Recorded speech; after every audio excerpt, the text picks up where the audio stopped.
En esta práctica se experimentará en base a los gases ideales, teniendo primero la ley de Boyle, donde el objetivo es ver el comportamiento de un globo dentro de una jeringa al aplicarle presión de forma variada y sin permitir la salida de gas. Se espera que en la primera experiencia el globo reduzca su volumen al aumentar la presión dentro de la jeringa, y para la segunda experiencia se espera lo contrario, ya que el globo aumentará en volumen al reducir la presión de la jeringa. Los materiales utilizados en esta práctica fueron una jeringa de 35 mililitros y unos globos de 10 centímetros. Como se observa, le retiré el émbolo a la jeringa, procedí a estirar un poco el globo para poder inflarlo, meterlo, que no choque mucho ya que si no el émbolo lo podría deformar. Ahí lo introduzco el émbolo, coloco el dedo para sellar el gas y ahí llevo a cabo la presión y ahí se observa cómo disminuye el tamaño del globo.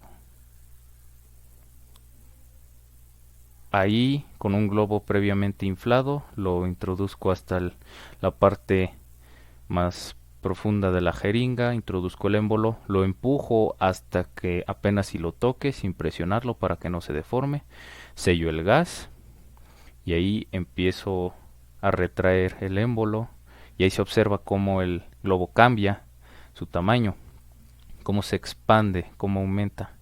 Ahí retiré el dedo para observar que no ocurre nada y ahí se observa de nuevo. Al realizar la primera experiencia empujando el globo con la salida de la jeringa tapada, se observa cómo éste reduce su tamaño, cumpliéndose así la primera hipótesis. Al hacer la segunda experiencia, metiendo el globo al fondo de la jeringa, tapando la salida del aire, retrayendo el émbolo, se observa cómo éste aumenta su tamaño, ya que al retirar el dedo de la salida de la jeringa no ocurre nada. Como lo dicta un postulado en el cual las, indica que las moléculas se encuentran en constante movimiento, lo cual, traído a la práctica, se refiere a que en la jeringa siempre hay movimiento de moléculas dentro de esta. Así bien se cumple la ley de Boyle, la cual se refiere a la proporcionalidad entre el volumen y la presión, ya que al disminuir el volumen en la jeringa afecta al globo ya que lo presiona, y esto se presenta de manera inversa en la segunda experimentación. En esta parte se realizó un experimento en base a la ley de Charles, en el cual se utilizaron 2 huevos cocidos sin cáscara, un frasco de Nescafé y 2 recipientes con agua fría y agua caliente. Y ahora la parte del procedimiento: se colocó el huevo encima del frasco limpio previamente. La medida era la justa para este huevo. Se generó un sello para evitar la fuga de los gases y que esto pudiera afectar la visión del experimento. Por el agua fría, el huevo parece ser succionado dentro del frasco, ya que las moléculas reaccionan a la temperatura afuera del frasco. Aquí, de igual manera, las moléculas dentro del frasco reaccionan con el agua caliente que hay en el recipiente, lo cual provoca la expulsión del huevo.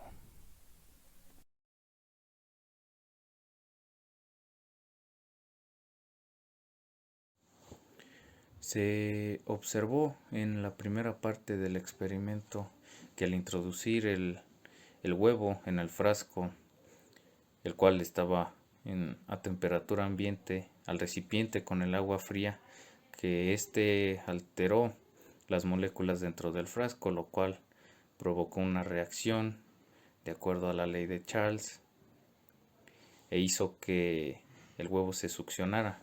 Entonces, caso contrario, en la segunda fase existió una alteración de igual manera, solo que en este caso fue a una temperatura más elevada en cuanto al agua del recipiente, lo cual provocó la expulsión del huevo. En conclusión, con el experimento hecho sobre la ley de Charles, que habla sobre la relación entre el volumen y la temperatura de un gas, él enuncia que dada cierta cantidad de gas a presión constante, la temperatura y el volumen van a ser directamente proporcionales. ¿Qué quiere decir esto? Que al subir la temperatura va a subir el volumen y al bajar la temperatura va a disminuir el volumen, lo cual se observó en el experimento, ya que al bajar la temperatura del huevo, este es succionado por el frasco y al ser puesto en agua caliente se observa claramente cómo lo expulsan porque las partículas se encuentran más dispersas dada la temperatura dentro del frasco.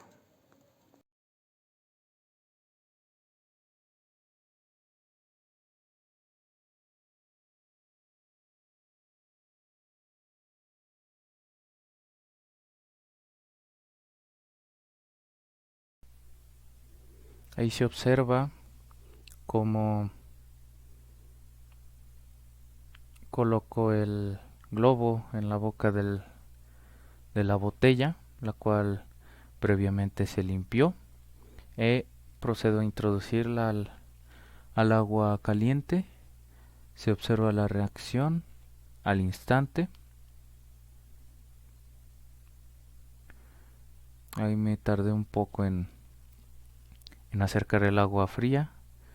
Ya estaba bajando el globo. Ahí se bajó. Ahí la vuelvo a introducir. Vuelve a reaccionar el globo. Espero a que se infle bien. La paso al agua fría. Y ahí se puede observar bien de manera clara cómo se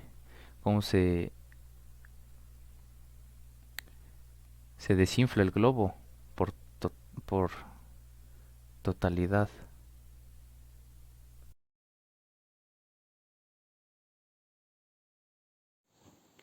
Se observó que en este experimento, al meter la botella con el globo al agua caliente, se percibe de inmediato que la botella se empaña por dentro.